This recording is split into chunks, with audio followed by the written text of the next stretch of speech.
आज जो हम लोग जानेंगे कुल उपयोगिता, सीमांत उपयोगिता और जो कुल उपयोगिता है, सीमांत उपयोगिता और कुल उपयोगिता में जो है संबंध जानेंगे। उपयोगिता में जो है रिलेशन जानेंगे कि इन दोनों में कौन सा संबंध है, कैसा संबंध। सीमांत उपयोगिता और कुल उपयोगिता में क्या संबंध है? हम लोगों ने सीमांत उपयोगिता में पढ़ा था कि जो सीमांत उपयोगिता है, हमारी जो अंतिम वस्तु की इकाई का जो उपयोग है उसमें जो वृद्धि होता है, अंतिम वस्तु की इकाई के उपभोग करने पर जो हमें उपयोगिता प्राप्त होती है या उपयोगिता में जो वृद्धि होती है वही जो है सीमांत उपयोगिता कहलाता है।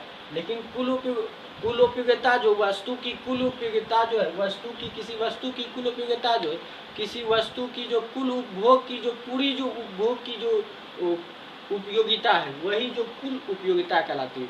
जो सभी वस्तुओं की इकाइयों के उपयोग करने से जो हमें उपयोगिता प्राप्त होती है, सभी वस्तु की इकाइयों के उपयोग करने से जो हमें उपयोगिता प्राप्त होती है वही कुल उपयोगिता कहलाती है।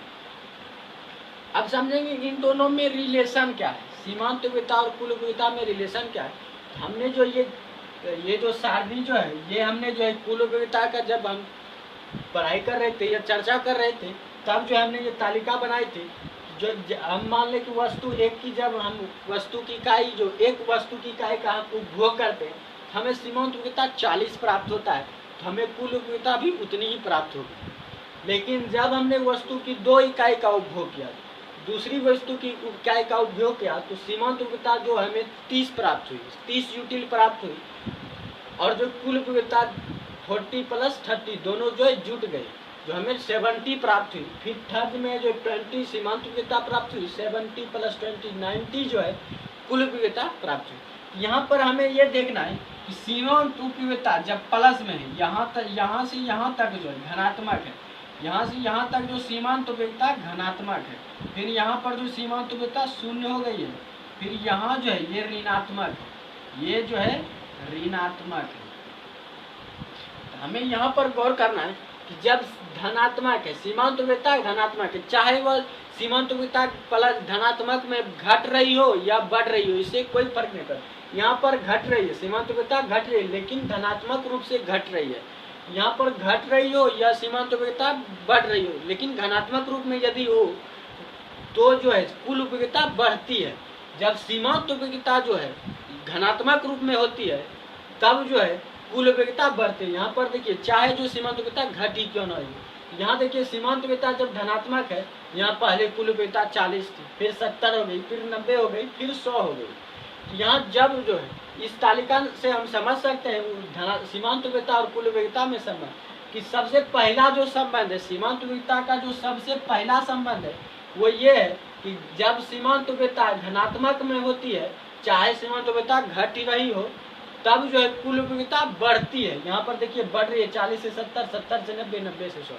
फिर दूसरे पॉइंट पर गौर करते हैं, सीमांत उपयोगिता जब 0 है तो यहाँ पर देखिए 100 हो रहा है, 100 से फिर देखिए धीरे धीरे घट रहा है, मतलब यहाँ पर जो कुल उपयोगिता है अधिक है। उसके बाद क्योंकि घटता जा रहा है तो इसका मतलब है 100 जो है कुल उपयोगिता अधिक है। इसका मतलब है कि जब सीमांत उपयोगिता जो है 0 होती है, जब सीमांत उपयोगिता 0 होती है तब कुल उपयोगिता जो सबसे अधिक होती है। जब सीमांत उपयोगिता जो 0 होती है तब कुल उपयोगिता जो है सबसे अधिक होती है।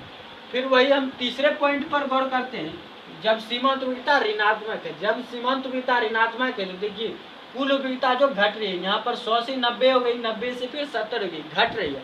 तो जब सीमांत उपयोगिता ऋणात्मक हो, जब सीमांत उपयोगिता ऋणात्मक हो, चाहे इसमें सीमांत उपयोगिता ऋणात्मक में बढ़ रही हो, इससे कोई फर्क नहीं पड़ता है। जब सीमांत उपयोगिता ऋणात्मक में हो तब जो कुल उपयोगिता घटती है, जब सीमांत उपयोगिता ऋणात्मक में हो तो कुल उपयोगिता घटती है।